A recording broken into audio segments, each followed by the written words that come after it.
Assalomu alaykum do'stlar. Bugungi mavzumiz web dasturlashning yuragi bo'lgan DOM, ya'ni Document Object Model haqida gaplashamiz. Agar HTML ni binoning g'ishti, CSS ni esa uning bo'yog'i desak, JavaScript ni o'sha binoni boshqaradigan aqlli uy tizimi deb tasavvur qiling. DOM esa JavaScript ga HTML ni ushlash va o'zgartirish uchun kerak bo'ladigan ko'prikdir. Tayyor bo'lsangiz, ushbu darsni boshlaymiz. DOM o'zi nima? DOM Document Object Model, ya'ni bu brauzer tomonidan yaratilgan HTML sahifasining obyekt ko'rinishidagi xaritasi. HTML da har bir yozgan tegimiz brauzer xotirasida bitta obyektga aylanadi. Brauzer HTML kodni o'qigach, uni shajara, ya'ni daraxt ko'rinishida tartiblaydi. Eng tepada Windows va dokument turadi. Biz JavaScript orqali mana shu daraxtning shoxlariga, teglariga yetib boramiz. Endi elementlarni tutib olishda, ya'ni selektorlar ko'rib chiqamiz misollar bilan. JavaScriptda HTML elementini boshqarish uchun avval uni topib olishimiz kerak. Endi topib olishni qanday ko'rib chiqamiz? Birinchi o'rinda HTML da kod yozamiz. Masalan, h1 bersak, sarlavha id main title qisqa sarlavha yozamiz. Va bunga matn bersak, matnga class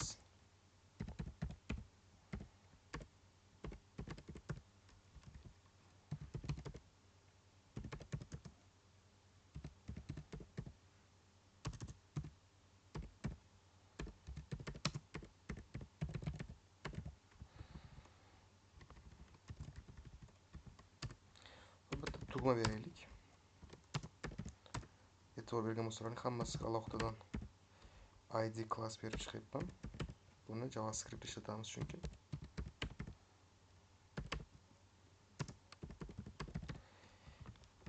Va HTML qismimiz xuddi shunday turadi. Endi JavaScript qismiga o'tib olamiz. Bir-biriga ulash uchun bizda 3 ta yo'l bo'ladi. Birinchisi id orqali topish. Bu eng aniq va tezkor yo'li. Buni qanday qilamiz? Masalan, const title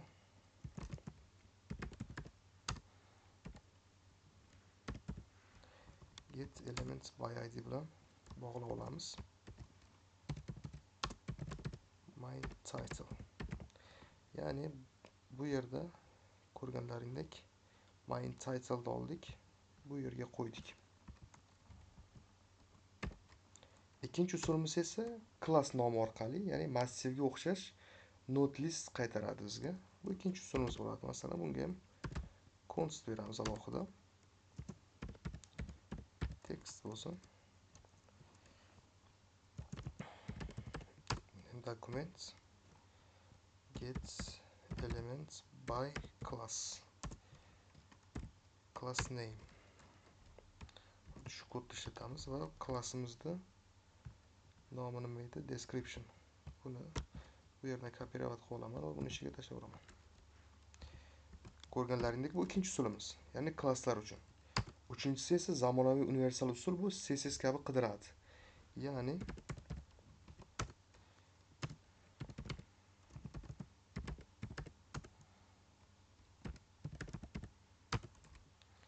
document query selector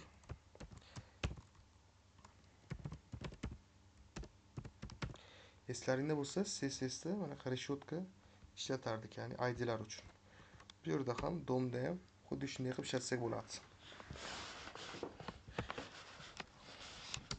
Konsolni qilamiz. Chiqtisini qisqacha ko'rish uchun title text contents. Endi natijani ko'ramiz.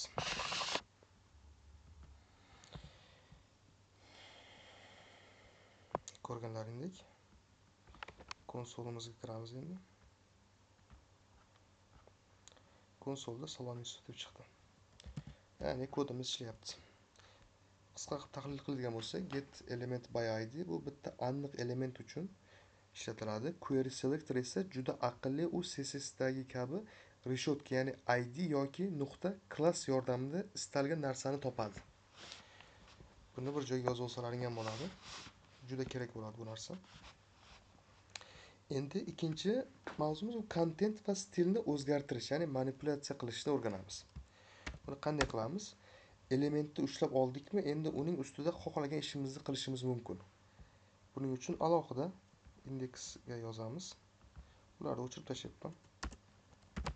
Bitta div ochib olaman, unga id beraman.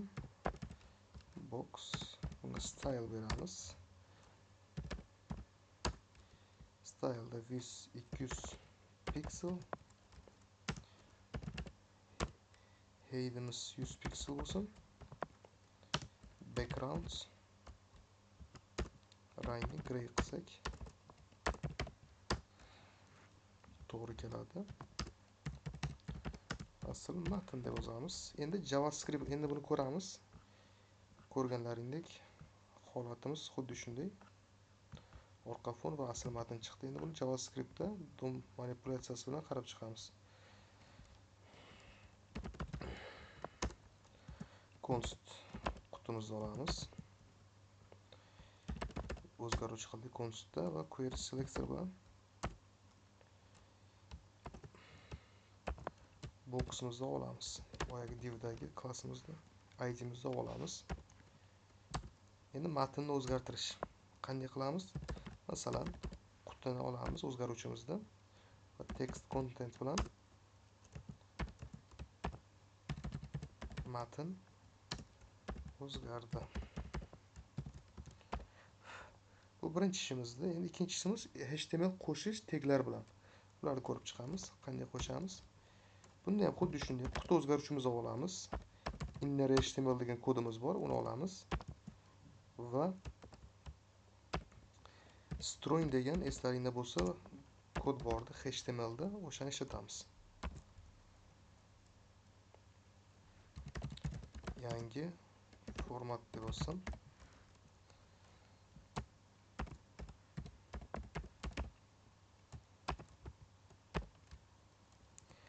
Va uchinchisi stilni CSS ga o'zgartirish.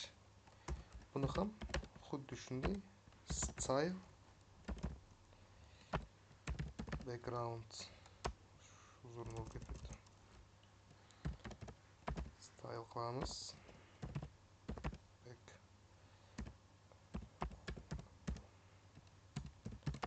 color rangini gold rang qilamiz. Quti style border radiusini to'g'rilaymiz.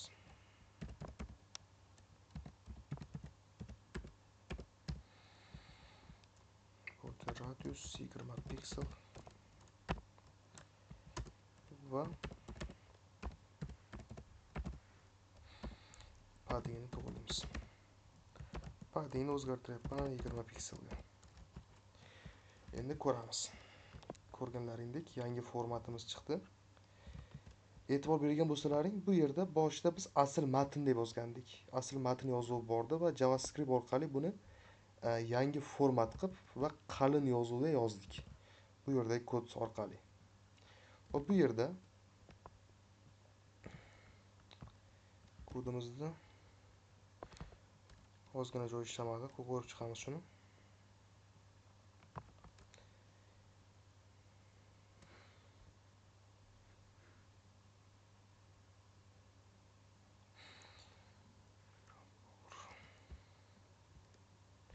Bu yerdagilar xato chiqqan hammasi. Bu yerda style yozgandim, boshqa narsa chiqib ketgan.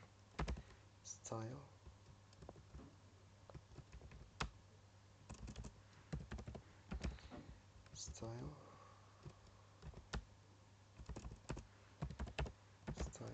hammasini o'zgartirdim. Ko'rganlaringdek border radiusimiz ishladi. Paddingimiz ishladi. Bu yerda uzoqlashdi va formatimiz qalin rangda va gold rangda orqa fon. Ko'rganlaringdek DOM manipulyatsiyasi ishlayapti bizda kodlarda. Qisqa qilib tahlil qiladigan bo'lsak, bu yerda text content faqat matn uchun, inner HTML esa ichiga yangi HTML taglarini ham kiritish uchun ishlatiladi va style ishlatganmiz. Style orqali berilgan buyruqlar to'g'ridan to'g'ri HTML tagining o'ziga yoziladi. Ko'rganlaringdek yangi formatimiz shunday turibdi. Endi klik va foydalanuvchi bilan aloqani ko'ramiz. saytni jonlantiradigan narsa bu events hodisalari bo'ladi. Buni ham ko'rib chiqamiz. Bularni o'chirib tashlayapman.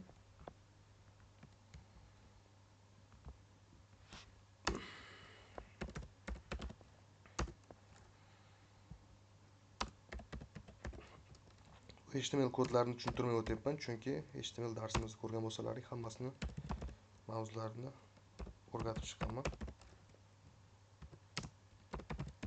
Placeholder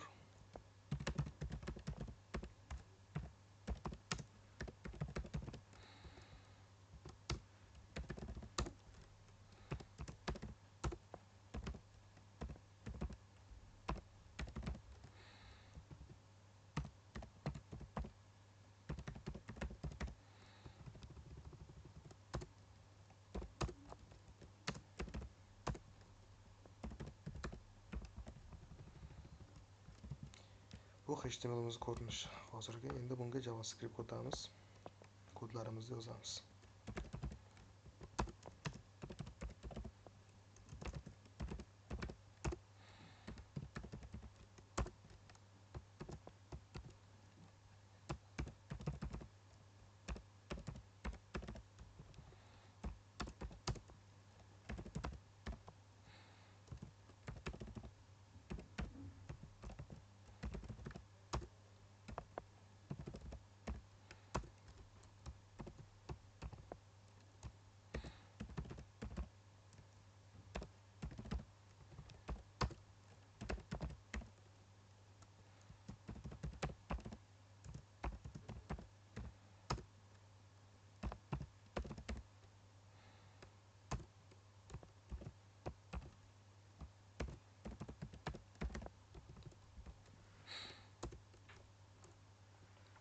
Endi tugma bosilishini ovoz tizimiga ko'rsatamiz.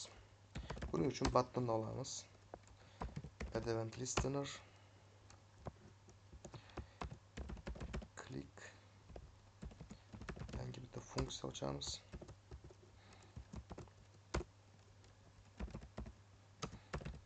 User value,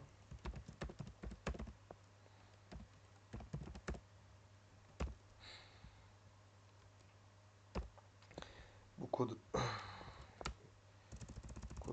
o'zgarib ketyapti.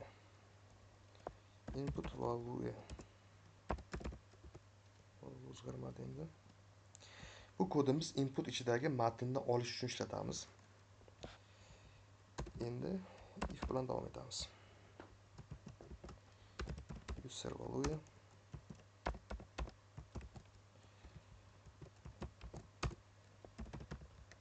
result, text contents,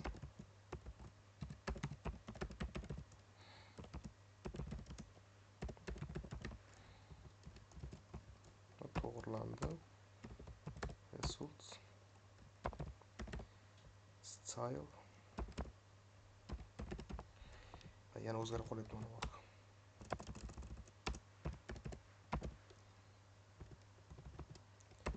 Style color qizil rang bo'ladi. Endi else qismini yozamiz.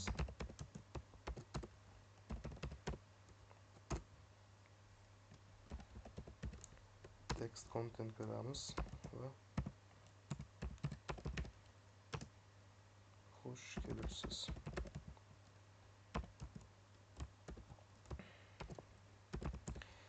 User value'ni qo'yamiz. Yana o'zgaruvchimizni. Bu qismimiz ham tayyor. Result, style, style color. Bu safar rang yashil rang bo'lsin. Yaxshiroq ayrilib turadi. Endi bu yerda nima qildik? Add event listener bilan, ya'ni bu quloq, u tugma bosilishini poylab turadi. Input value esa foydalanuvchi klaviaturada nima yozganini bizga olib beradi. Ishlatib ko'ramiz. Masalan,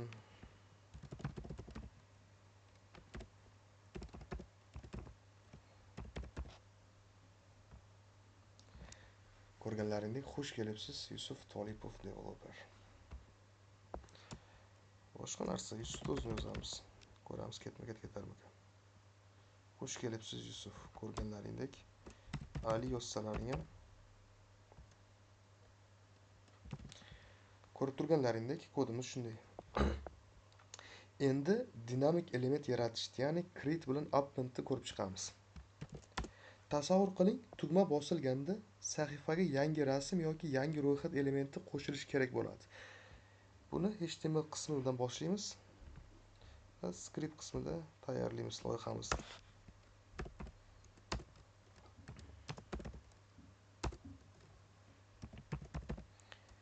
Task list li qismiga dars qilish button qilamiz. Tugma id task vazifa qo'shish. HTML qismimiz xuddi shunday. Endi script qismiga o'tamiz, JavaScript qismiga.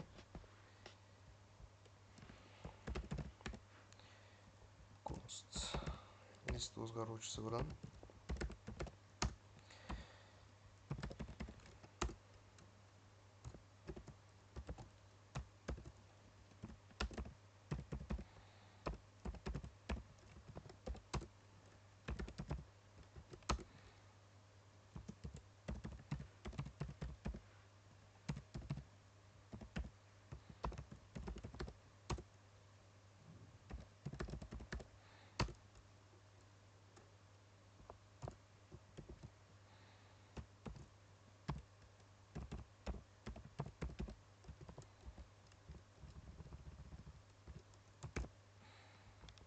to'g'ri qo'ygan bo'lsak,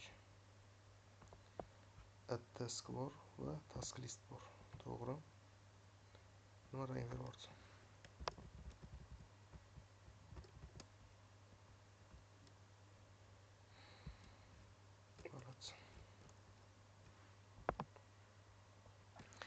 Davom ettiramiz.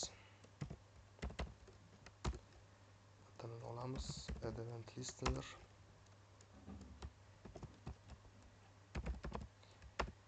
Klik.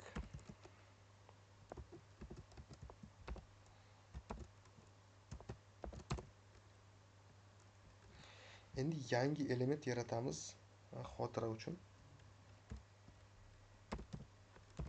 Const new li ham katta harfda qilamiz. Document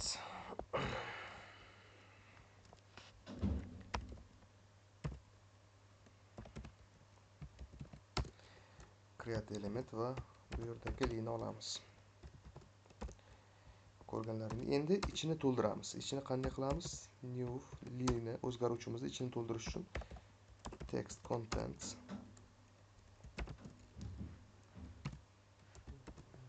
yangi vazifa deb qo'yamiz.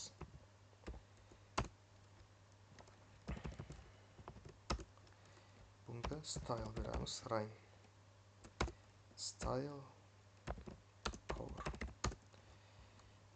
Bu safar ko'k rang beraylik. Har xil rangni ishlatib ketaveramiz. Ishqilib. Endi HTML dagi ro'yxatga ulni ulaymiz. Ya'ni bu ul tegimizda ulab ko'ramiz. Qanday qilamiz buni? List append child va newly, ya'ni newlyga ulimizni uladik. Endi qisqa qilib aytadigan bo'lsak, bu yerda create elementni tug'diradi. Append child esa uni sahifadagi oilasiga ota elementga qo'shib qo'yadi. Ko'rib chiqamiz. Ko'rganlaringni yangi vazifa ota elementga qo'shib ketyapti. Ketaveradi oxirigacha.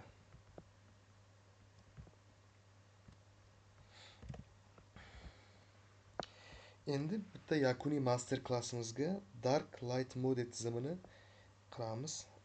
Keling, barcha o'rganganlarimizda id, class, style, event va toggle teglarini bitta yaxshigina loyihada jamlaymiz. Bularni hammasini o'chirib tashlayapman. HTML qismimizda ham chiroyli loyiha qilamiz.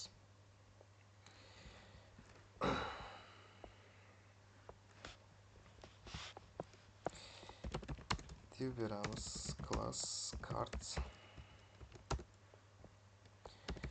Sarlavha bersak, sarlavhaga ID, status, text,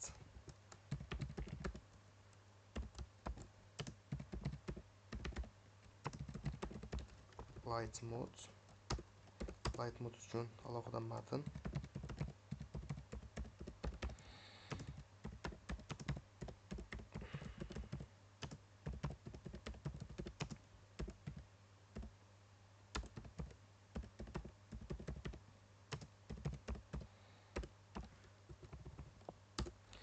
bitta button qo'yamiz, ichiga ID, mode, toggle, rejimni o'zgartirish deb yozdik. Bu bizda hozircha HTML qismimiz shu tarzda ko'rinib turibdi. Endi bunga ozgina CSS beramiz. CSS da kod yozamiz. Bu yerga CSS to'lab qo'yaman. Link style CSS. Ozgina kartamizga dizayn beramiz. Oddiy light rejim uchun body qismida transition beramiz. Transition 0.5 sekundda. Undan tashqari font family bersak, yozuvda sans serif chiroyli ko'rsatadi. Endi dark rejim class uchun dark version klassini ishlatamiz. Background color rangiga buni qo'ydik, qora bo'lishi kerak. Va buni 6 ta F 5-6. To'g'ri. Kart o'zini ishlatamiz, class o'zi. Padding.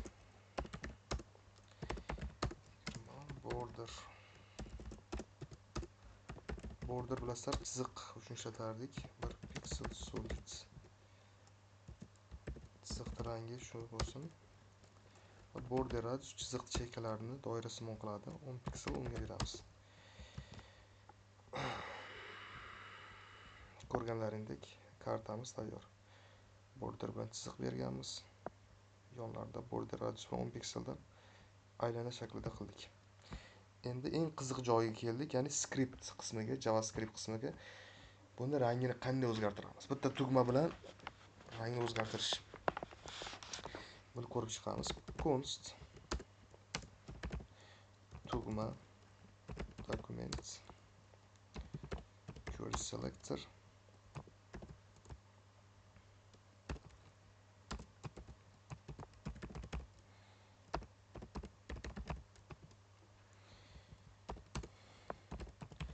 ikkinchi o'zgaruvchimiz status bo'lsin.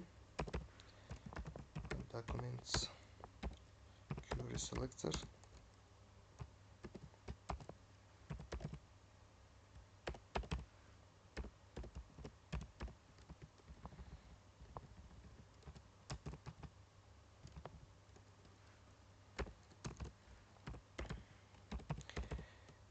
element listlar ichida klik beramiz.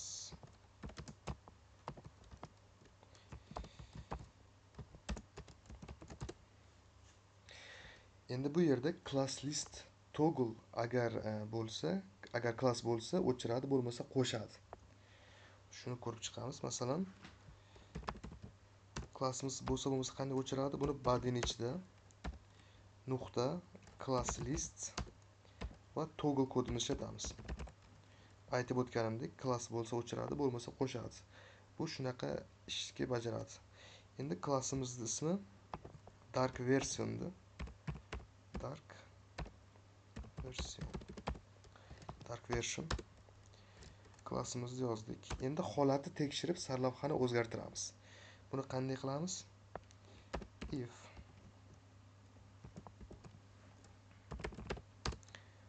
documents body class lists.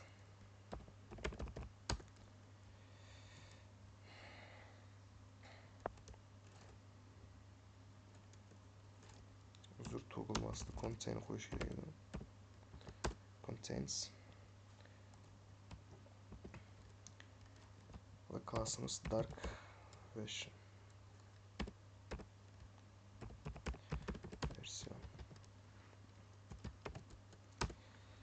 Status o'zgaruvchimiz ichidagi text contents.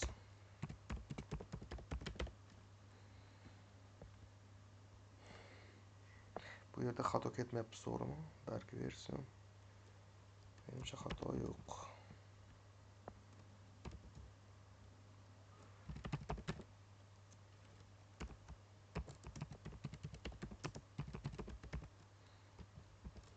Else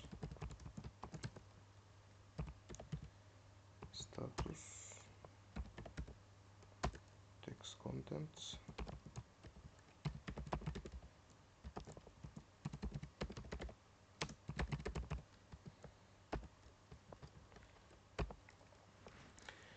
Kodimiz shu tariqada. Ko'rganlaringdek ishlatib ko'ramiz. Xato yo'q bo'lsa ishlaydi. Ko'rganlaringdek light mode, dark mode. Ko'rganlaringdek rejimimiz o'zgaryapti. Oq rang, qora rang. Bu ko'pincha katta saytlarda e'tibor bergan bo'lsalaring, qorong'ida ko'z ketmasligi uchun shunaqa dark night qilib qo'yishadi. Ko'pincha sayt bu chekkasida bo'lib turadi, boshqacha dizaynda. Lekin ishlash mantig'i xuddi shunday. Bugungi darsimizda biz DOMni ko'rib chiqdik. Mavzular, misollar yozdik. Kichik loyihalar yozdik. DOM funksiyamiz, ya'ni DOM manipulyatsiyamiz shu tariqada ishlaydi. Bugungi dars shu yergacha edi. Hammaga rahmat. Keyingi darsda ko'rishguncha videolarimiz JavaScript darsi davom etadi. Videomizga like bosib qo'yasizlar. Savollaring bo'lsa, kommentariy, xohlagan mavzularing bo'lsa yozsalaring, o'sha mavzuda ham video chiqaramiz. Va sahifamizga obuna bo'lib qo'ysalaring xursand bo'lardik. Hammaga rahmat, ko'rishguncha xayr.